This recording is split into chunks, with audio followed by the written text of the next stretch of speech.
청년아 일어나라. 또 여러분 이름을 넣어서 불러도 괜찮겠어요. 수일아 일어나라. 또 여의도 순복음 포항교회야 일어나라. 주님이 말씀하시면 안 될 게 뭐 있겠어요. 오늘도 성경이 이렇게 인간이 절망인 것으로 참, 여러분 이스라엘에서 가장 힘없고 불쌍한 두 부류의 사람이 있다면은 그 당시에는 여자와 아이였습니다. 여자와 아이. 그래, 여자와 아이는 사람에 이렇게 포함이 안 되다 보니까 계수할 때도 다 빼요. 그 당시 가부장적인 제도에서 여성들이나 또 아이들이 어떤 삶을 살았을까? 제가 사우디에서 한 2년 있으면서 지독한 이슬람 국가인데 여성들의 인권은 전혀 없어요. 그 더위에 아바야를 입어야 되고, 얼마나 더워요. 검은 그 천옷, 그리고 머리에 그거 써야 되는데 이거 안 썼다고 종교경찰이 와서 여성들을 회초리를 때려요. 그 한국에서는 있을 수 없는, 어느 나라에서도 있을 수 없는 그 여성에 대한 인권에 대한 완전한, 거기서 말대답하거나 뭐 반항하면은요 경찰들이 그냥 차에 싣습니다. 차에 실어. 그래, 감옥에 가면은 그 다음엔 어떻게 된지도 몰라요. 여자들은 운전면허증도 안 주고, 여자들은 살을 보여도 안 되고. 와, 이거 뭐 종교라는 형태를 띠고 그냥 거의 여성들을, 인권을. 그런데 예수님 당시에 중동 사회도 여성에 대한, 아이들에 대한 인권이 뭐 말도 못했어요. 그런데 더 불쌍한 사람 누구예요? 남편이 없는 여자 중에서도, 죄송합니다 자꾸 이렇게 표현해서, 남편이 먼저 세상 떠난 사람, 아이들은 고아. 그래서 성경에 주님이 구약에서도 끊임없이 이방인도 불쌍히 여기고 누구를? 고아와 가부를.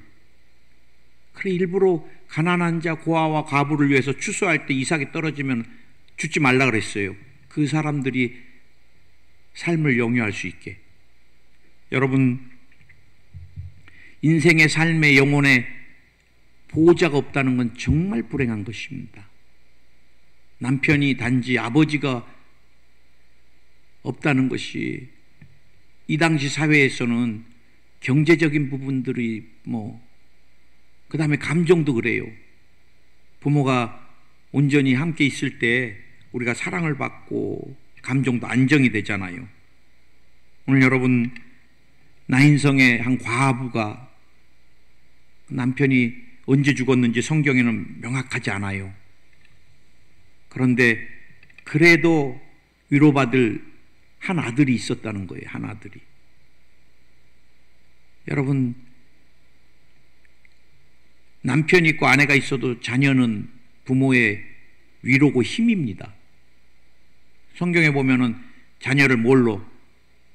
화살로 비유하잖아요. 장수에. 굉장한 힘이거든요. 위로고. 사실 저도 두 아이들이 있지만 두 아이들 커가는 모습을 보면서 힘들고 어려운 것들을 많이 위로받아요. 제가 아는 장로님이 젊었을 때 지독히 권사님을 아주 그냥 아이들을 엄청나게 학대했어요. 그 장로님은 저에게 얘기할 때마다 그때를 생각하면 막 우세요. 본인도.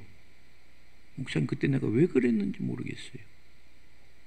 권사님은 딱 한마디로 요약하시더라고. 막이 들려서 그렇지 그러더라고. 권사님이 노상 그 겨울에 생선을 팔면 그냥 와서 다 엎어버리시고, 그것도 술 먹고 와서 아이들을 얼마나 때렸는지. 그래, 딸아이가 나중에는 너무너무 정상적으로도 살기가 힘들 정도로. 그런데 이분이 예수님을 만난 거예요. 예수님을.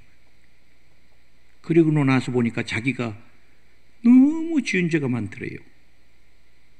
그래서 우리 여의도 순복음교회는 아버지 학교라고 있는데, 내가 아버지입니다. 이제 또 어머니 학교가 있습니다. 내가 어머니입니다. 이제 그동안 한 5주 동안에 이제 아버지가, 성경적인 아버지가 어떤 아버지인가를 이렇게 한번 자기를 점검해 보는데, 그 프로그램 가운데 이제 자녀와 가족과 만남의 시간, 재회의 시간이 있어요. 그리고 그때 힘들었던 것들을 고백하는 거예요.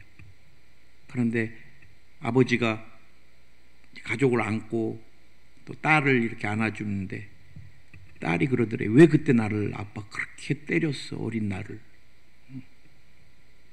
그래, 엄청나게 우셨다 그러더라고. 그리고 나서 가족이 회복이 되면서 이제 안수 집사님이 되시고 장로님이 되시고, 그래, 목사님 눈물과 기도로 술주정뱅이를 장로까지 오는데 눈물과 기도였습니다 그러시더라고. 그런데 그 장로님이 정말 주님을 위하여, 이제 가족을 위하여 내 삶을 다 드려야 되겠다 그러는데, 어느 날 몸이 안 좋아서 가보니까 암인 거예요. 암. 목사님 이제 좀 철드니까 주를 위해서 살기가 이렇게 힘드네요 그러시더라고. 그래, 수술하시고 뭐 다 찢어서 수술하는데 뭐 엄청나더라고요. 그런데 이번에 또 재검을 받으셨는데 다른 부위에 암이 또 된 거예요. 그러니까 아들이 그러더래요.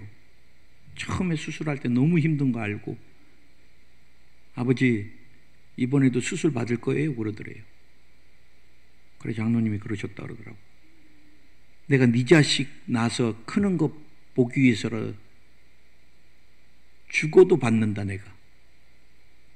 여러분, 우리는 자녀가 잘 되는 거, 자녀가 또 자녀를 낳아서 그 손주가 잘 되는 것, 그게 우리에게 얼마나 큰 힘이고 기쁨이에요.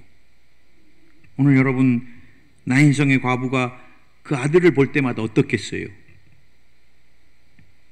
만지면 다를까? 그러잖아요. 너는 내 힘이다, 내 근원이다, 너는 내 슬픔을 다 녹여주는 세상과 바꿀 수 없는 내 아들이다. 그 아들에게 얼마나 모든 것을 다 의지하고, 힘들어도 사람이 소망이 있으면 이겨내는 거예요. 그 과부의 절망을 이 독자 아들을 통해 위로받으면서 살아가다가 어느 날 그 건강한 청년이 이유도 없이 시름시름 앓더니 그냥 죽어버리고, 이제는 관에 들어가서 장례 행렬로 나가는데, 나는요 장례를 치르다가 어머니들이 기절하는 것도 여러 번 봤습니다. 그 관을 붙들고 내 아들 못 데리고 간다고 그러다 기절해버리시고. 아마 이 여인은 어떻겠어요?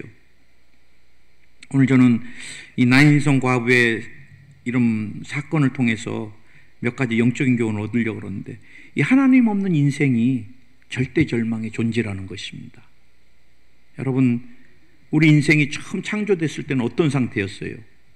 에덴은 천국 그대로였습니다.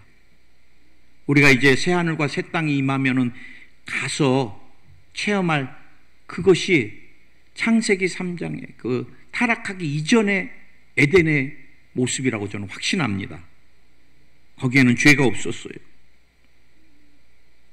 부부관계도 얼마나 아름다웠는지 몰라요. 다 예뻐 보이고, 사람이요 눈에 이렇게 뭐가 씌우면 모든 게 다 이쁘잖아요. 좋아 보이고. 아이들 여러분, 부모의 마음에 이게 다 씌워져 있으니까 내 아들은 최고로, 그래, 범죄에서 아이들이 잡혀오면은 내 아들은 쟤네들한테 끌려서 마지못해서, 모든 부모가 다 자기 자식은 다 착하다 그럽니다. 여러분, 에덴에서는 서로 부부가 허물을 본 적이 없어요. 물질 부족함이 없어요. 모든 실과가 다 먹어도 오직 선악과 하나만 주님 먹지 말라 그랬는데, 선악과 제껴놓고도 제가 볼 때는 수만 가지 과일이 있지 않았겠어요? 무엇보다도 여러분, 절대자와의 관계, 하나님과의 온전한 관계. 여러분, 성경은 생명이 뭐예요? 하나님과의 관계가 생명이거든요. 뭐가 의예요? 하나님과 온전한 관계. 그런 인간이 여러분, 죄책감이나 가난, 저주, 대인관계, 환경, 어떤 것에도 엉겅퀴 가시덩굴이 없는 삶, 모든 것이 다 풍족하고 차고 넘치는 삶, 그것이 하나님과 함께하는 삶, 죄 짓기 전에 인간의 모습인 것입니다. 절망은 언제부터 찾아왔어요? 인간이 죄를 지으면서. 우리 순복음은 그것을 5대 절망이라 그럽니다. 첫째가 이 죄책감에 대한 절망. 인간은 다 죄책감에. 저도 건강검진 받고서 종양인가 아닌가 또 조직검사 띄어냈습니다. 언제 날짜 나옵니다. 그때 기도할 때는요, 정말 그런 마음으로 평생을 해야 된다. 하나님, 종양이 아니게 해주세요. 그리고 뒤를 돌아보면은 선교나 모든 목회나 하나님 앞에 다 연약한 가운데 지은 죄가 많은 것 같아요. 찬양 가사대로 늘 감사하는 것이 아니라 조금 힘든 일이 있으면 하나님 힘들다고만 하고. 여러분, 사람은 다 알고 모르고 지은 죄가 너무너무 많아요. 그래 남몰래 죄책감에 얼마나 절망하고 신음하는지 몰라요. 인간은 연약함, 절망에 신음하는 존재예요. 늘 세속으로, 죄악으로 치닫는 나. 요즘은 좀 강하게 싸우려고 합니다. 연약한 마음을. 주님이 기뻐하지 않는 것들을 끊어버리려고 한 2주 전부터 우리 목사님이 이번 수련회 갔는데도 그러시더라고. 계시록 강의를 하면서 살았으나 죽은 자와 같다. 우리들의 모습이 하나님 앞에, 사람들 앞에 막 살아있는 것 같지만 내면 깊은 곳에 영적으로는 꼭 죽은 자와 똑같다. 굉장히 내게 와닿던 말씀이에요.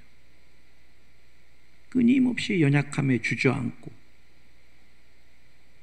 인생은 여러분 질병의 절대절망에, 제가 요즘 전화로 기도해 주는 분들이 얼마나 지독히도 질병의 절망 가운데 싸우는지, 아무리 울고 부르짖고 막 기도를 해도 급성 종양이 막 얼마나 빨리 퍼져나가는지. 그러고 나면은 간 기능이, 또 며칠 지나면 막 폐 기능이. 그럼 의학은 뭐라 그래요? 호스피스, 임종 기다리라. 얼마나 절망이겠어요. 30대밖에 40대밖에 안 됐는데. 가난의 절망, 저주의 절망이 얼마나 기뻐요. 누가 가난하게 살고 싶어요? 어떤 분이 미국에서 굉장히 빚에 채무에 허덕이고 세상을 떠났는데, 가족들이 너무 어둡게 숨어 살다가 갔기 때문에 묘비에 빛으로 살다가다 했는데, 미국에서 한글을 잘 몰랐는지 빛에 치읓자가 아니라 지읒을 써놨더래요. 빛 가운데 살다가다. 그래 가족이 굉장히 깜짝 놀랐다는, 제가 언젠가 한번 예화를 들어본 적이 있는데, 가난의 저주는 끄는 힘이 질병과 함께 죄악과 함께 굉장합니다. 마지막 절망이 뭐예요? 죽음의 절대 절망. 그래서 인간은 죄책감, 연약함, 세속, 질병, 가난, 죽음이라는 5가지의 절망에 늘 시달리는 존재가 인생이고요. 그 가운데 인생이 히브리서 9장 27절에 보면 한 번 죽은 것은 사람에게 정하신 것이요 그 후에는 심판이 있으리니, 사람으로 태어나지 않으면 이 땅에서 괴롭다가 끝나는데, 인간은 이 땅에서 괴롭다가 끝나는 게 마지막이 아니에요. 죽음 후에도 또 심판이 있어서 예수님 믿은 사람은 천국이고 예수님 믿지 않은 사람은 지옥에 가는 거예요. 제가 언젠가 신방을 갔는데 대한민국의 최고 부유층 사람들이 사는 지역에 신방을 좀 요청받아서 갔어요. 뭐 자동차부터가 틀려요. 정말. 그래 내려서 집을 가는데 집이 얼마나, 그 부유층 동네에서도 집이 얼마나 큰지. 그래 이쪽으로 들어갔는데 이쪽이 아니라 저쪽이라 그래서 보니까 그 큰 아파트, 어마어마한 아파트를 하나로, 두 개를 하나로 끝이 안 보여요. 나는 집을 통과하면서 남의 성에 온 줄 알았어요. 야, 대한민국 최고 부자들이 사는 땅에 이런데? 나도 사람이니까 이런 데서 이렇게 내 집같이. 근데 여러분, 그때까지 가서 사람을 만나러 들어갔는데 굉장히 놀랐어요. 자녀가 한 30년 가까이 정신적인 장애로 정상생활을 못하는데 딱 보는 순간 마음이 제가 그냥 무너지듯이, 목사님 50 넘은 쟤를 내가 그냥 막 수발하니라고 보니까 뼈들이 다 막 완전히 뼈들이 다 꺾여 있어요. 권사님 죽기 전에 제가 정상적인 생활하는 거 보는 게 제 꿈입니다 그러시더라고요. 아무것도. 그래서 제가 저희 사모랑 나오면서 가족이 다 건강하게 산다는 게 진짜 행복이구나.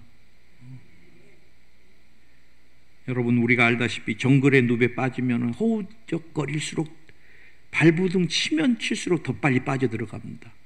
누구도 못 나와요. 인간은 이 절대절망에서 누구도 만약에 나올 수 있는 사람이 있었더라면 예수님이 이 땅에 안 오셨을 것입니다. 저는 오늘 여러분과 함께 두 번째 영적인 교훈을 살펴보기 원할 때, 인생의 절대절망을 만난 사람에게 대하시는 우리 주님의 모습입니다. 우리 주님이 어떻게 했어요? 그 여인을 보고 불쌍히 여기셨다. 나는 성경이 늘 좋아요. 참 우리 주님이 주님에게만 마치 꼭 현미경으로 확대해서 보이는 것 같아요. 도움이 필요한 사람들이. 혈류병 여인 누구도 거들떠 보지도 않아요. 38년 병자 냄새나고 가족도 돌보지 않아요. 우리 주님에게는 보여요. 오늘 여러분, 이스라엘 법에 의하면 얼마나 부정적인 장면이에요. 절대 시체나 관을 닿으면 안 돼요. 뒤에서 제가 여러분하고 말씀을 나누겠지만, 그러면 부정한 사람이 돼요. 제가 볼 때는 하나님이 복음법으로 사람의 시신에서 막 사랑하니까 막 만지고 싶고 마지막 가니까, 그러나 그 시신에 있는 균들이 얼마나, 그래 하나님 딱 격리를 시켰던 것 같아요. 관이나 이 시체를 만지면 안 돼요. 이스라엘 사람들은 부정적인 게 제일 무서워요. 그런데 오늘 예수님이 그 죽음의 행렬의 관을 딱 멈추게 딱 잡으신 거예요. 오늘 주님이 율법을 넘어서 뭐로? 사랑으로. 우리가 맨날 설교를 들어도 안 변하는 게 문제입니다. 안 변하는 게. 여러분, 정말 성도의 아픔이 내 아픔이 되게, 정말 우리가 교인이라면 형제 자매라고 얘기한다면, 우리는 성도의 아픔이나 누구 아픔 보면 뭐 하려고 그래요? 위로가 아니라 온 동네 소문내고 싶은 거예요. 온 동네. 그건 다시 들려왔을 때 그 사람에게는 씻을 수 없는 상처. 그래, 이제는 성도들이 너무 잘 알아요. 누구도 못 믿어요. 저도 못 믿어요. 와서 상담할 때는 한 4번, 5번 내게 다짐을 받습니다. 목사님, 절대 얘기하지 마세요. 아, 예, 알겠습니다. 또 한참 얘기하다, 목사님, 그래, 예, 알았죠. 절대 얘기, 알았다니. 믿을 수가 없어요. 또 한 번 마지막 또 확인합니다. 목사님은 지금까지 비밀을 잘 지켜주셨지만 앞으로도 지켜주셔. 아, 예, 알아요.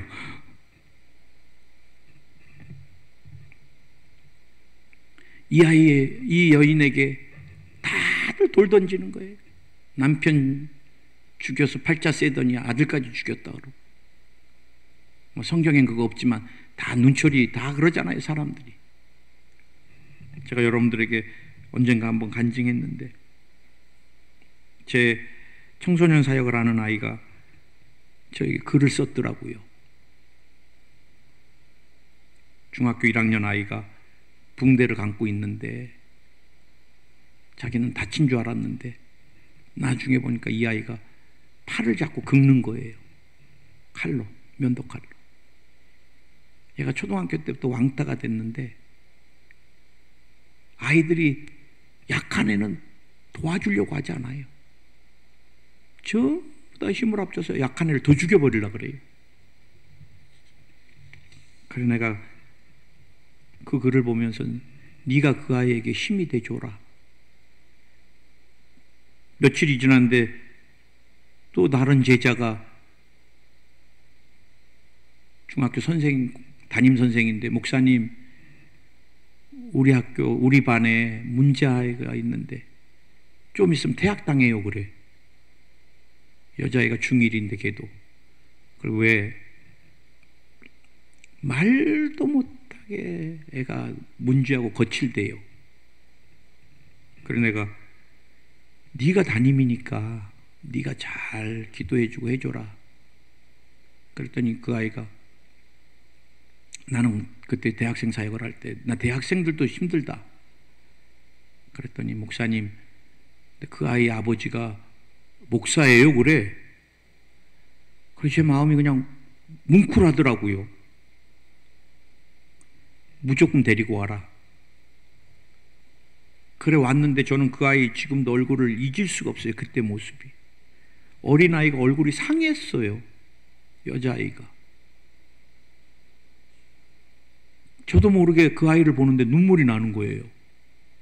중학교 아이가 인생에 얼마나 인생이 힘들고 무거웠는지 얘가 얼굴이 다 상한 거예요. 그 아이의 얼굴을 보는 순간 나도 모르게 그냥 눈물이. 그때 내가 목사님 딸이 돼갖고 그럼 되겠냐 학교에서 그랬더라면 얘는 퇴학당했을 거예요. 지금도 우리 큰아들이 늘 편지 쓸 때마다 그래요. 아빠, 목사 아들은 잘해야 돼. 난 지금도 오사카에서 잊혀지지가 않는 게, 목사 아들은 만능 엔터멘트가 돼야 돼요. 뭐 찬양 인도도 막 잘해야 되고, 화장실 청소도 잘해야 되고, 성가대 지휘도 잘해야 되고. 그리고 어느 날 성가대 지휘가 없어서 얘를 또 목사 아들이니까 네가 성가대 지휘해. 얘는 태어나서 성가대 지휘 해본 적이 없는데. 그래갖고 얘가 주일날 올라가서 성가대를 지휘하는데 강사님이 그걸 보시더니 야, 이 교회 기적이라 그러더라고. 어떻게 지휘자하고 상관없는 성가대가 진행되는지. 또 얘가 얼마나 창피하겠어요, 그 얘기를 들을 때. 그래, 지금도 그래요. 제발 좀 기다려주세요. 목사 아들도 사람입니다. 내가 이 아이 아무것도 안 했어요. 그냥 울어주고 눈물 나서.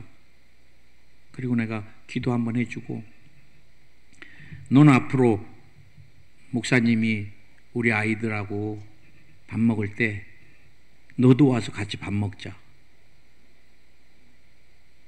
왜? 가족은 같이 밥 먹는 거니까. 앞으로 너는 목사님 딸같이 하면 된다. 나중에 알고 보니까 아버지가 심한 당뇨로 몸이 다 마비가 돼가지고 움직이지를 못하니까 화나니까 애들을 그렇게 자꾸 때리는 거예요. 그러면서 세 가족이 셋이서 예배를 드리니 얘가 마음에 어떤 마음이 생겼겠어요. 그런데요, 며칠 지나지도 않았어요. 같이 밥 먹고 기도해주고 한 2번, 3번 만났는데 그 제자애가 담임이 와갖고 목사님, 학교가 난리 났습니다. 그래. 왜? 얘가 얼마나 바뀌어버렸는지 선생님들이 다 놀랬는데 제가 태학 안 당하려고 일부러 저런가. 근데 지켜보니까 한 주, 2주 진짜 그렇게 변한 거거든요. 나중에 제가 일본에서 돌아왔을 때 뭐 목사님 가시면 안 된다고 울고불고 했던 청년들은 거의 안 보이는데, 평생을 안 잊겠다는 청년들은 거의 안 보이는데 들어올 때마다 몇 번이고 그 아이는 나를 보겠다고 오더라고. 한국에 선교대에 오면은. 여러분, 힘들 때 느껴주는 것, 그냥 말 안 해도 됩니다. 말 안 해도 돼요. 그냥 느껴주고 너무 힘들면 같이 그냥 울어만 주면 회복이 돼요. 우리 조영규 목사님 인생에 목회할 때 제일 어려울 때 모든 사람이 돌을 들어서 막 던질 때 목사님 지금도 말씀하시더라고요. 친구 목사가 전화 와서 우는데 당신은 그것을 수많은 사람들이 기도해 주고 뭐 목사님 힘내세요 보다 그 흐느끼는 그 몇 분의 시간이 당신에게 가장 큰 위로가 됐다 그러시더라고요. 오늘 여러분, 예수님은 한마디도, 민수기 19장 14절에서 19절 보면은 관이나 시체 손대면 안 돼요. 율법에 의하면. 그러나 주님은 율법을 넘어서 사랑으로. 나는 우리 교회가 이렇게 되기를 늘 열망합니다. 마지막 한 가지 더 한다면은 우리는 그럼 절대 절망을 어떻게 소망으로 누릴 수 있을까? 죽음에 대한 개념을 우리가 좀 바꿀 필요가 있습니다. 또 죽음은 이게 장례 문화나 우리는 이 샤머니즘적인 것들이 많이 배후의 역사예요. 여러분, 귀신은 불신자의 사후의 영 절대 아닙니다. 타락한 천사지. 그럼 베레아 귀신론이 잘못 가르치는 거예요. 샤머니즘적으로. 뭐 10,000명을 기도해 줬더니 귀신이 떠나가면서 이렇게 했더라. 뭐하러 귀신 말 들어요? 사기꾼인데. 성경을 봐야죠. 우리 죽음이나 장례 문화 안에는 굉장히 샤머니즘적인 것들이 많아요. 한 목사님이 봉고차를 좀 개조했는데, 개조해서 장례 차량으로 쓰는데 사람들이 가다가 태워달라 해서 태워줘 보면은 장례차라고 타지도 않는데요. 주차장에 음식점에 가면 대지도 말라 그러는데 저쪽에다 대라고, 재수 없다고.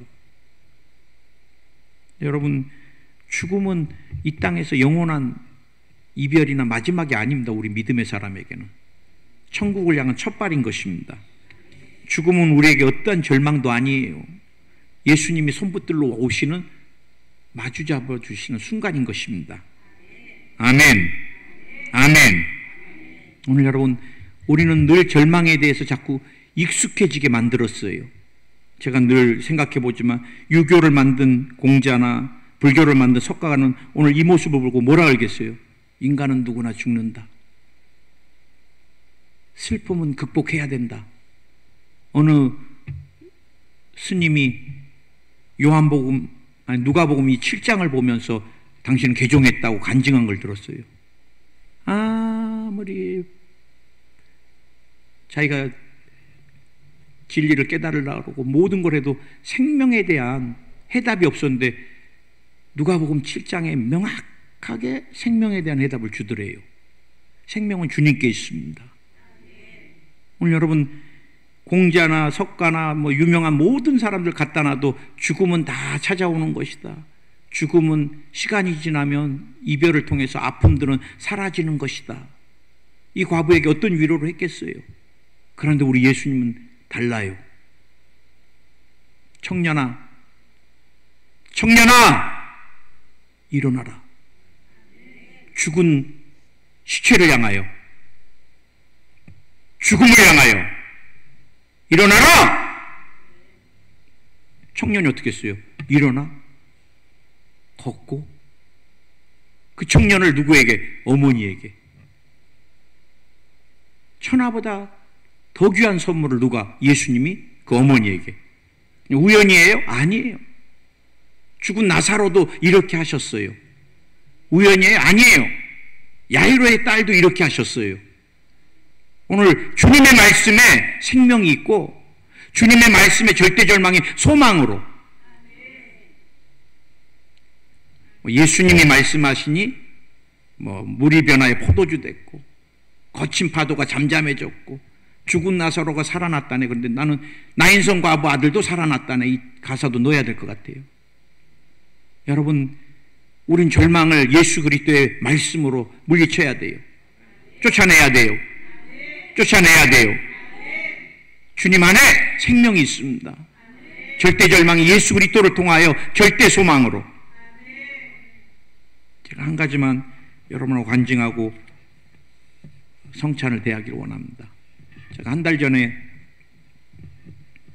서울에 갔는데, 목사님 정말 기도해 줘야 됩니다. 기도 아니면, 예수님 아니면 살 수 없습니다. 그래. 왜요? 고3 아이가 고3 때 되게 말 안 듣잖아요.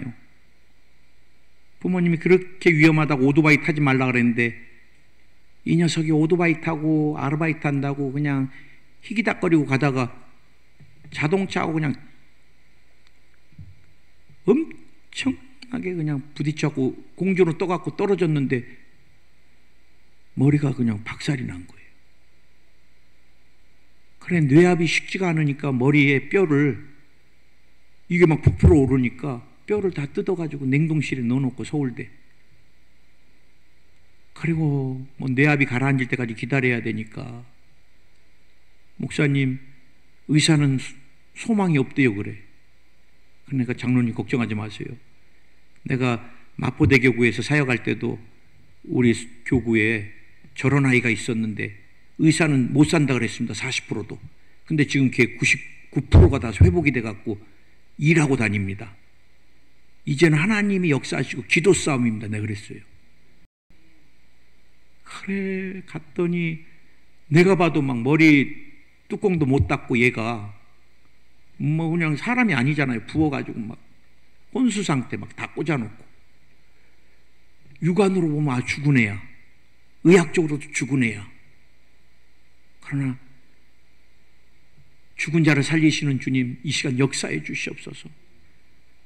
가족들 같이 막 눈물로 기도를 하고, 그 부모가 얼마나 매달려서 막 하나님께 살려달라고, 생명은 주님께 있다고. 그래, 지난달에 갔다가 이번 달에 갔는데, 저 깜짝 놀랐어요. 이 애가 머리 뚜껑을 다 닫고, 그리고 눈을 뜨고, 의식이 돌아오고, 누구야, 목사님 왔으니까 머리에 오른쪽으로 해야지. 그러면 오른쪽에 있던 걸 이렇게 올려요. 그럼 잘 있었니? 그럼 목사님 손 꽉 잡아줘야지. 그러면 꽉 붙드는데요. 보통 사람보다 얼마나 힘이 센지. 목사님한테 깜빡깜빡 해드려야지. 그럼 또 얘가, 나 그런 거 안 했으면 좋겠어. 얘 얼마나 힘들겠어요. 그러나 막 소망이 생기더라고, 소망. 주님이 살려주셨구나. 생명이 주님께 있구나. 오늘 여러분, 삶의, 인생의 어떠한 어려움과 절망 두려워하지 마세요. 우리 예수님이 계시잖아요. 나도 그래요. 어쩔 때는 어떡하지? 또 어떡하지? 또 어떡하지? 어떡하긴 어떻게 해요? 내 짐도 아닌데 주님께 맡기면 되죠. 오늘 여러분, 나인성의 과부의 아들을 예수님이 살리시고 다시 선물로 주신 주님, 오늘도 나와 여러분의 삶에 동일하게 역사하고 계십니다. 우리가 또 성찬을 통해서 그 주님을 만났으면 좋겠습니다. 우리의 절망은 주님 안에 소망이 되는 거예요. 주님을 더 깊이 알기 원하고 또 주님을 더 깊이 사랑하기 원합니다. 우리의 연약함, 또 우리의 부끄러움, 우리의 상처, 우리의 절망 다 알고 계시고 언제나 불쌍히 여기시는 주님 안에 생명이 있습니다. 소망이 있습니다. 인생의 짐이 너무 버겁고 힘들어서 우리 주님께 맡기기 원합니다.